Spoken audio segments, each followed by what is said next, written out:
तो असम दौरे पर प्रधानमंत्री नरेंद्र मोदी और आज काजीरंगा नेशनल पार्क में एलिफेंट सवारी भी करेंगे और जंगल सफारी भी करने वाले हैं। इसके अलावा आज असम को मेगा सौगात भी मिलने वाली है। वो नेशनल पार्क काजीरंगा जहां एक सींग वाले गैंडे पाए जाते हैं और विश्व प्रसिद्ध है इसके लिए। वो एक रिपोर्ट आपको दिखाते हैं।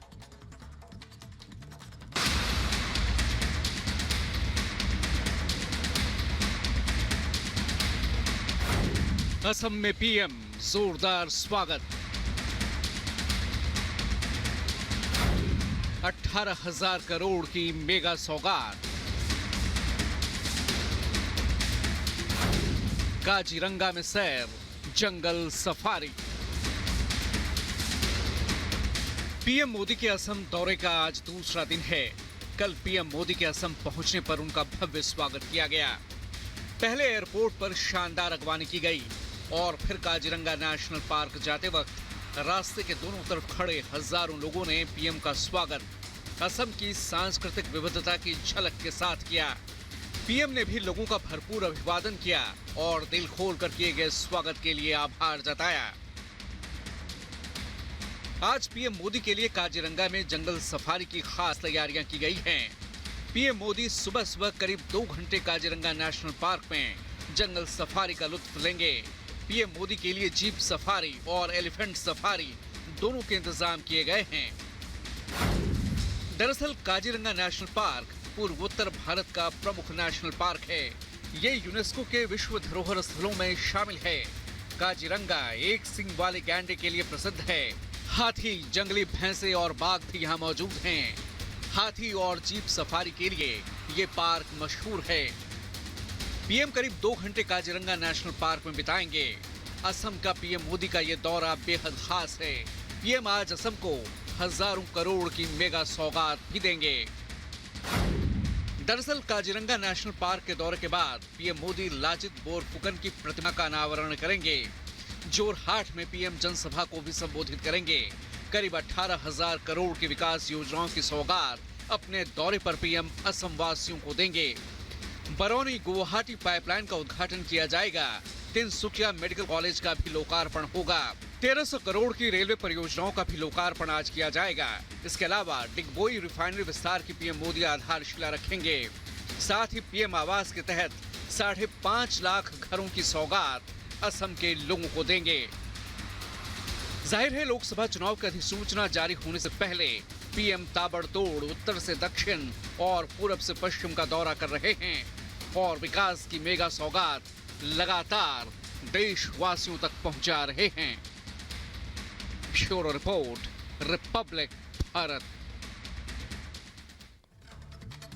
तो वहीं असम के बाद आज प्रधानमंत्री नरेंद्र मोदी का अरुणाचल दौरा भी रहने वाला है, जहां पर वे करोड़ों के विकास कार्यों की सौगात देंगे। इतना ही नहीं, आज पश्चिम बंगाल और उत्तर प्रदेश के दौरे पर भी प्रधानमंत्री नरेंद्र मोदी रहने वाले हैं। साथ ही साथ आज जब वे यूपी पहुंचेंगे तो वाराणसी अपने संसदीय क्षेत्र भी जाएंगे और वहां प्रधानमंत्री नरेंद्र मोदी आज बाबा काशी विश्वनाथ के दर्शन भी करने वाले हैं।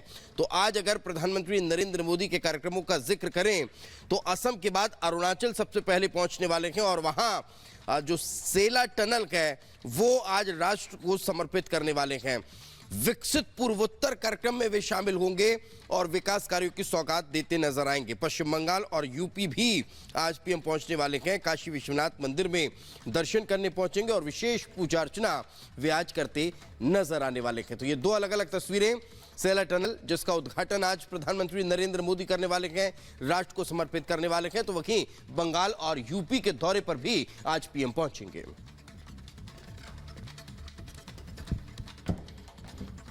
तो देखिए, असम के अलावा पीएम मोदी आज देखिए अरुणाचल प्रदेश, पश्चिम बंगाल और उत्तर प्रदेश भी जाने वाले हैं, जहां पीएम मोदी करोड़ों की सौगात देने वाले हैं। तो वहीं अपने संसदीय क्षेत्र काशी विश्वनाथ में यानी मंदिर में पूजा अर्चना भी करने वाले हैं। खास रिपोर्ट आप सबको दिखाते हैं।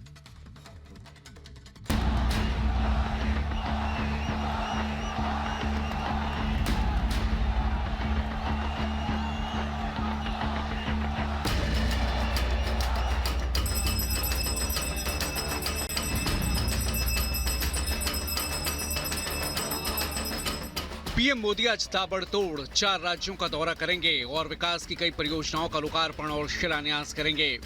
पहले असम, फिर अरुणाचल, पश्चिम बंगाल और अंत में अपने संसदीय क्षेत्र वाराणसी में काशी विश्वनाथ मंदिर में दर्शन पूजन करेंगे पीएम मोदी। असम में काजीरंगा नेशनल पार्क में सफारी के बाद पीएम मोदी सबसे पहले अरुणाचल प्रदेश पहुंचेंगे और देश को कई विकास परियोजनाओं की मेगा सौगात देंगे। अरुणाचल में सुबह 10 बजे पीएम मोदी सबसे पहले सेला टनल राष्ट्र को समर्पित करेंगे। विकसित भारत विकसित पूर्वोत्तर कार्यक्रम में पीएम मोदी शामिल होंगे। इस कार्यक्रम में पूर्वोत्तर को 55,600 करोड़ की मेगा सौगात देने की तैयारी है। औद्योगिक विकास योजना उन्नति का भी लॉन्च किया जाएगा। दिबांग घाटी में बहुउद्देशीय जल विद्युत परियोजना की आधारशिला रखी जाएगी और 35,000 से ज्यादा नए घरों की भी सौगात देंगे पीएम मोदी। अरुणाचल में सेला टनल की खास अहमियत है। 2019 में पीएम मोदी ने ही इस परियोजना की आधारशिला रखी थी। देश के लिए रणनीतिक महत्व रखता है सेला टनल। तवांग तक हर मौसम में कनेक्टिविटी इससे मिलेगी। इससे क्षेत्र में तेज और अधिक कुशल परिवहन मार्ग मिलेगा। लगभग 825 करोड़ की लागत से इसे तैयार किया गया है। नई ऑस्ट्रेलियाई टनलिंग पद्धति के जरिए सेला टनल का निर्माण किया गया है और इसमें उच्चतम सुरक्षा मानकों का इस्तेमाल किया गया है। असम, अरुणाचल प्रदेश के दौरे के बाद पीएम मोदी का पश्चिम बंगाल दौरे का कार्यक्रम है। पीएम मोदी करीब 3:45 बजे सिलीगुड़ी में एक सार्वजनिक कार्यक्रम में हिस्सा लेंगे और 4,500 करोड़ की विकास योजनाओं का लोकार्पण और शिलान्यास करेंगे। शाम 7 बजे पीएम मोदी वाराणसी पहुंचेंगे और सबसे पहले काशी विश्वनाथ मंदिर में दर्शन पूजन करेंगे।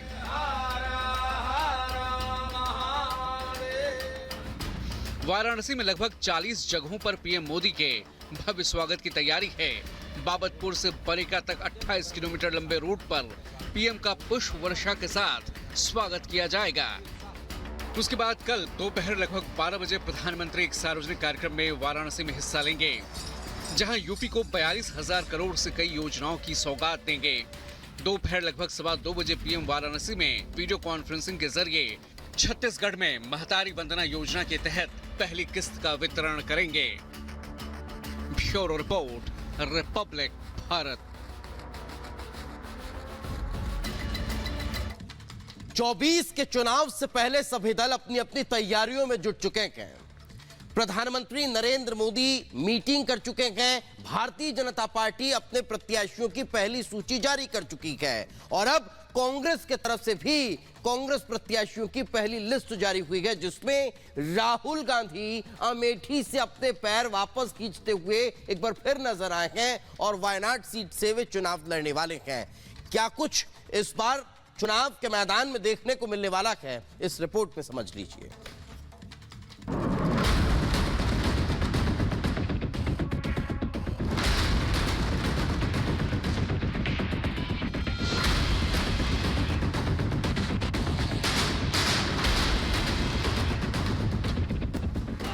2024 की सियासी जंग का आगाज हो चुका है।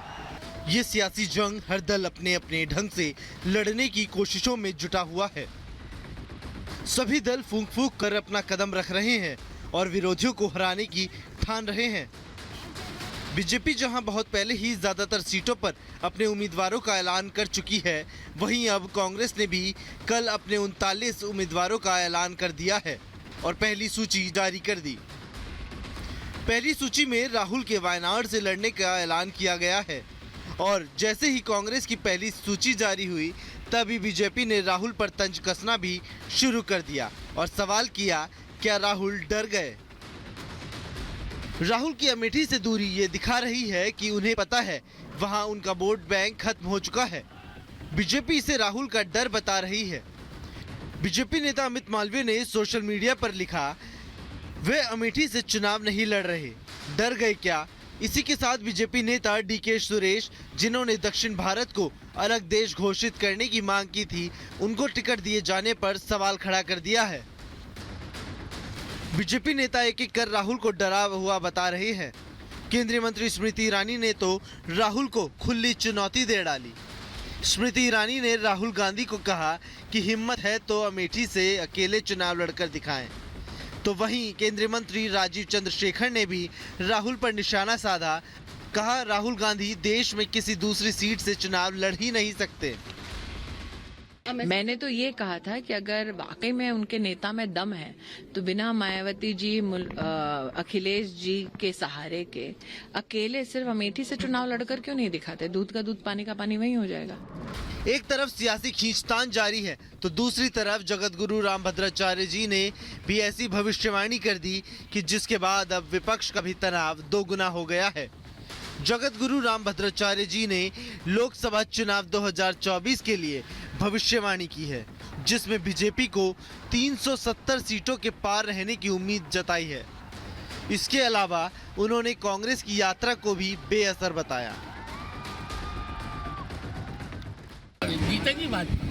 कितने सीटें मिल सकती हैं? 543 हैं तो सीटें कितनी मिलेंगी, क्या लगता है आपको? 370 से पार जाएगी। राहुल गांधी न्याय यात्रा कर रहे हैं, उस पर बीजेपी को लेकर क्या प्रभाव पड़ेगा?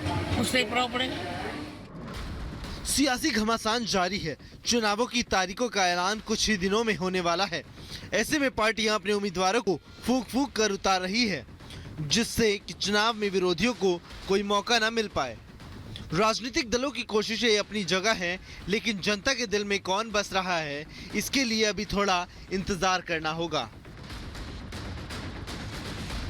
Bureau report, Republic, Bharat.